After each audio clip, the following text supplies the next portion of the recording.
अस्सलाम वालेकुम। आज जो हम रेसिपी तैयार कर रहे हैं वो चिकन भिंडी की रेसिपी है। भिंडी हमने ली है और चिकन हमारे पास मौजूद था, तो हमने ये भिंडी और चिकन की कढ़ाई तैयार की है। चिकन भिंडी बनाएंगे और इसको आप भिंडी प्याज, चिकन भिंडी प्याज भी कह सकते हैं।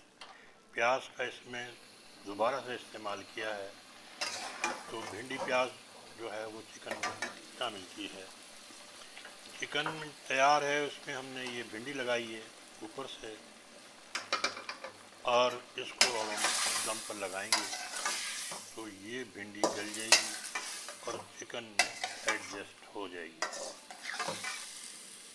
इस तरह भिंडी चिकन बनाने से, भिंडी को शामिल करने से भिंडी का टेस्ट बहुत अच्छा हो जाता है। भिंडी जो है वो बहुत जायकेदार हो जाती है और खाने में बहुत ही लजीज होती है।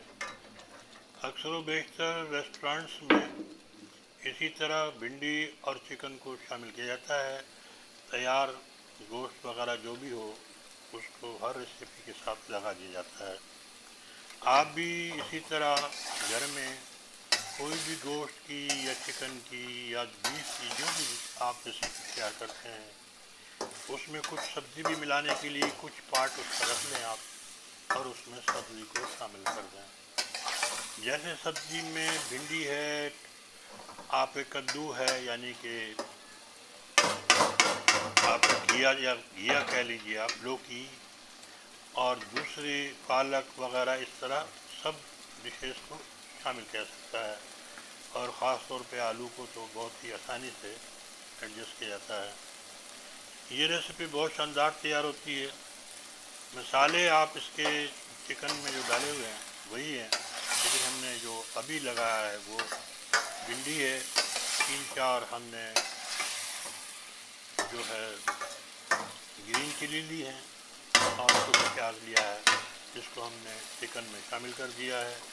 इसे अब हम दम पर लगा देंगे कुछ देर के लिए, तो भिंडी एडजस्ट हो जाएगी और ये बहुत ही ज़बरदस्त भिंडी तैयार होती है। और मुझे उम्मीद है कि आपको ये भिंडी चिकन बहुत ज़बरदस्त और अच्छी लगेगी और खाने में भी बहुत ही मज़ेदार बनती है। ये बिल्कुल रेस्टोरेंट स्टाइल तैयार हुई है और ये इसी तरह अभी हम इसको मज़ीद और पकाएंगे थोड़ी देर, जब तक कि भिंडी ठीक से न गल जाए। इसका इंतज़ार करना होता है और इसे बहुत ही धीमी आग पर पकाया जाता है, जिसे हम दम वाली आग कहते हैं, यानी कि दम वाली आंच लगाई जाए और जब तक ये गले नहीं इसे आप इसी तरह एडजस्ट कर लें। इसमें बहुत ही आसानी है, बहुत ही झटपट तैयार हो जाती है। ये इतनी देर नहीं लेती क्योंकि चिकन पहले से तैयार है और चिकन की अब जो तैयारी है वो हमने इसमें आगे लगा दी है। उसका पार्ट जो है इसमें शामिल कर दिया है, ताकि अगर आपको चिकन पकाना नहीं आता तो चिकन भी बना सकते हैं।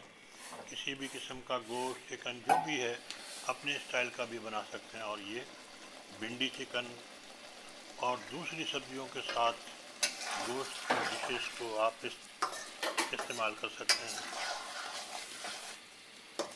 ये बहुत ही शानदार तैयार होती है और इसे सिर्फ ये है कि आप इसे बड़ी तेज़ फ्लेम पे न पकाएं, जल जाए, और इसे बिल्कुल पानी इसमें ज़्यादा नहीं रखना और ये ड्राई हो जाती है और ड्राई होने के बाद बहुत ही शानदार होती है।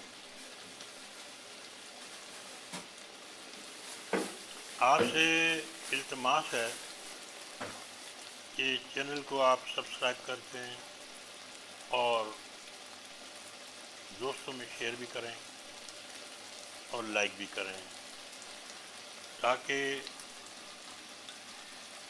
आप सब्सक्राइब करेंगे तो आपको हमारी वीडियो वक्त पर पहुंच सकेंगी और बेल आइकन को भी आप प्रेस रखें। ये देखिए हमारी भिंडी तो तैयार हो गई है, लेकिन हम आगे चल के चिकन को तैयार करेंगे, जो आप मुझे उम्मीद है कि एंजॉय करेंगे।